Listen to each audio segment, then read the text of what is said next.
Students, DMB academy classes में आप सभी का स्वागत है।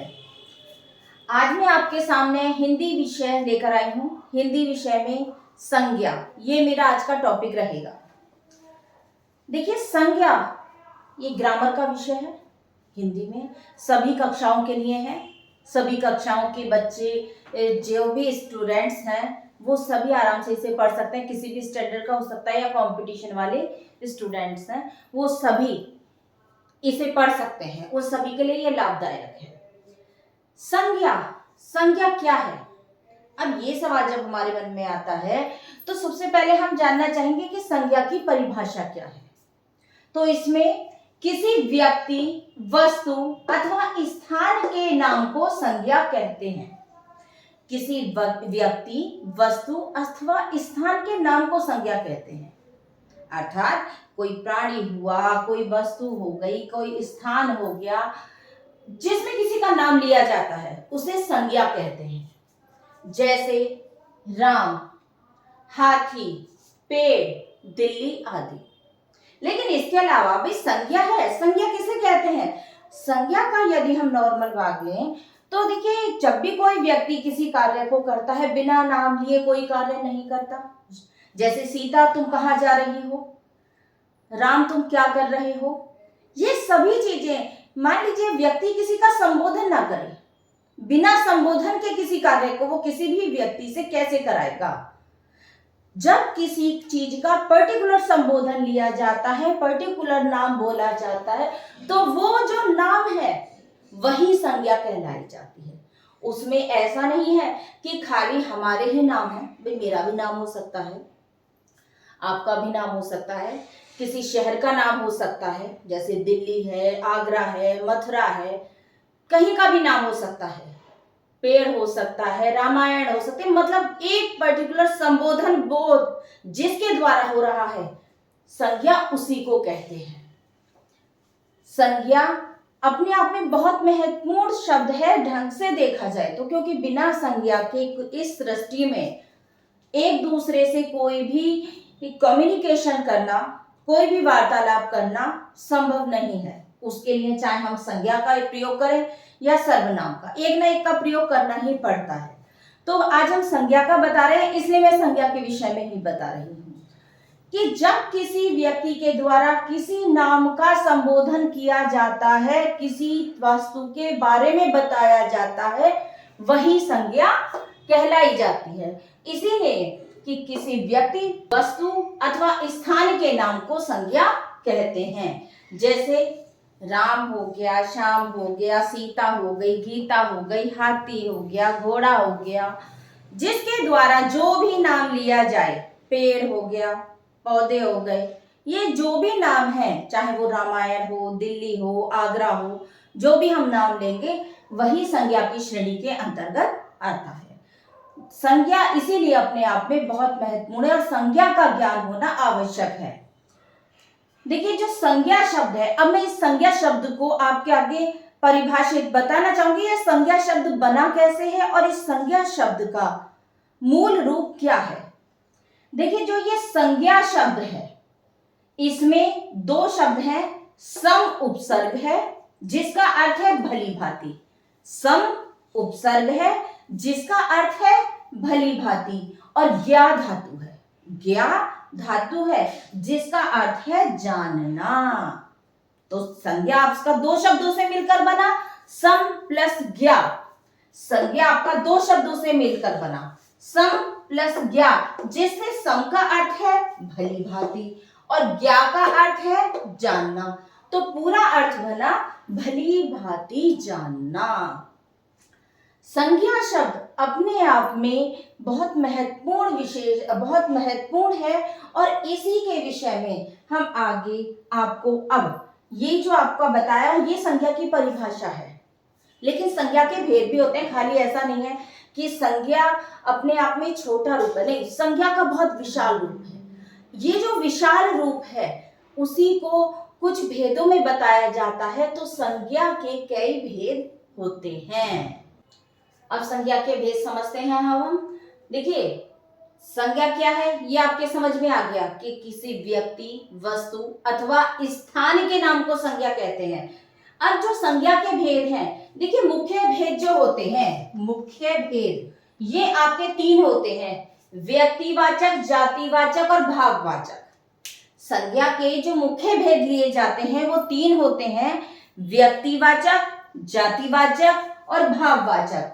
लेकिन इसके अलावा कुछ अन्य भेद भी हैं। इनके अलावा दो अन्य भेद भी माने जाते हैं, द्रव्यवाचक और समुदायवाचक। ये जो आपकी संज्ञाएं हैं पांचों, इसमें मुख्य तीन है, कौन कौन सी? व्यक्तिवाचक, जातिवाचक और भाववाचक।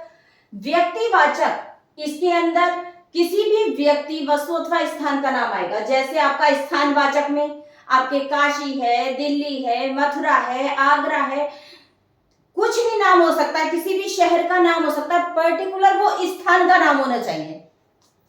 अमेरिका, लंदन, कुछ भी हो सकता है, ऐसा नहीं है, मतलब प्रॉपर स्थान का नाम हो, वो स्थानवाचक संज्ञा के अंतर्गत आएगा, लेकिन रहेगा व्यक्तिवाचक संज्ञा के अंतर्गत। इसी के साथ साथ वस्तुवाचक, ये अपने वस्तु की स्थिति को बताता है, वस्तु का बोध कराता है। वस्तु आपकी बाल्टी भी हो सकती है, घड़ा भी हो सकता है, रामायण भी हो सकता है, गांडीवादी भी हो सकता है। गांडीव ये धनुष का नाम है, ऐसा नहीं है कि गांडीव किसी जाति का बोध करा रहा है, नहीं, ये सिर्फ एक नाम है, और वो भी वस्तु का, धनुष का। तो इस कारण ये वस्तुवाचक संज्ञा के अंतर्गत आ रहा है। प्राणीवाचक, प्राणीवाचक में जैसे राधा हो गया, गोपाल हो गया, सीता हो गया, राम हो गया, आपका नाम हो गया, मेरा नाम हो गया, इसमें किसी भी प्राणी का नाम आ सकता है। तो ये आपके सभी व्यक्तिवाचक संज्ञा के अंतर्गत आएंगे, जो भी नाम आएंगे। इसमें हमारा उद्देश्य क्या है? नामों को समझना कि कौन कौन से नाम किस संज्ञा के अंतर्गत जा रहे हैं। ठीक है, अब है जातिवाचक। जाति, जिस संज्ञा के अंतर्गत किसी एक व्यक्ति का बोध न कराकर संपूर्ण जाति या समाज के एक मुख्य भाग का बोध कराया जाए, वो जातिवाचक समुदाय के अंतर्गत आता है, जातिवाचक संज्ञा के अंतर्गत आता है। व्यक्तिवाचक में कौन सा आता है? जिसमें किसी व्यक्ति के बारे में प्रॉपर जानकारी मिलती है, किसी एक व्यक्ति के बारे में जाना जाता है, किसी स्थान के बारे में जाना जाता है, वो व्यक्तिवाचक संज्ञा के अंतर्गत आता है। जातिवाचक, जो एक बहुत बड़े समुदाय का बोध कराता है, वो हमारा किसी भी जो समुदाय का बोध कराए, वो हमारा जातिवाचक संज्ञा के अंतर्गत आएगा। जैसे आदमी, औरत, घोड़ा, गाय, आप कुछ भी ले सकते हैं इसमें। आदमी, कोई किसी एक आदमी का नाम नहीं है, मान लो मैं राम कहती हूं तो वो व्यक्तिवाचक में चला जाएगा, प्राणीवाचक में। लेकिन अगर मैं कहती हूं आदमी, पुरुष, तो वो जितने भी पुरुष जाति, चाहे वो इंडिया के हो, इंडिया से बाहर के हो, तो वो आपके जातिवाचक संज्ञा के अंतर्गत आएंगे, क्योंकि वो एक बहुत बड़े समुदाय का बोध करा रही है। औरत, एक औरत का नाम नहीं दिया हुआ है, ये औरत का मतलब हुआ जो भी स्त्री है, जो भी महिला है, वो उसका पूरा समुदाय, महिला वर्ग का पूरा समुदाय इसके अंतर्गत आ जाता है। ऐसी घोड़ा, घोड़े की संपूर्ण जातियों का समुदाय इसके अंतर्गत आ जाता है। गाय, इसमें इसके गायों का समुदाय सबके अंदर। तो ये जो जाति का बोध करा रहे हैं, वो जातिवाचक संज्ञा के अंतर्गत आते हैं। भाववाचक संज्ञा, भाववाचक, जिसमें व्यक्ति अपने भावों को प्रदर्शित करता है, जो जिसके द्वारा व्यक्ति के भावों का पता लगता है, वो भाववाचक संज्ञा के अंतर्गत आते हैं। जिसमें किसी के गुण, किसी के दोष, किसी के स्वभाव, किसी की दशा, किसी के गुण, किसी के दोष, दशा, स्वभाव आदि का जिसमें वर्णन किया जाए, वो सब भाववाचक संज्ञा के अंतर्गत आता है। ऐसा नहीं है कि खाली एक ही चीज हो, गुण भी हो सकते हैं, दोष भी हो सकते हैं, स्वभाव की कोई क्रिया भी हो सकती है। वो सारी जितनी भी चीजें आएंगी वो भाववाचक के अंतर्गत आएंगी। जैसे बुढ़ापा, सुंदरता, बचपन, इसके अलावा बुढ़ापा, सुंदरता, बचपन, इनके साथ साथ मीठापन, कोई सा भी ऐसा शब्द जो भावों को व्यक्त करता हो वही आपका भाववाचक संज्ञा के अंतर्गत आ जाएगा। इसके अलावा आपकी मैंने दो संज्ञाएं और बताई हैं, द्रव्यवाचक संज्ञा और समुदायवाचक संज्ञा। देखिए, जो द्रव्यवाचक संज्ञा है और समुदायवाचक संज्ञा है, ये दोनों भी प्रॉपर समुदाय का बोध कराती हैं।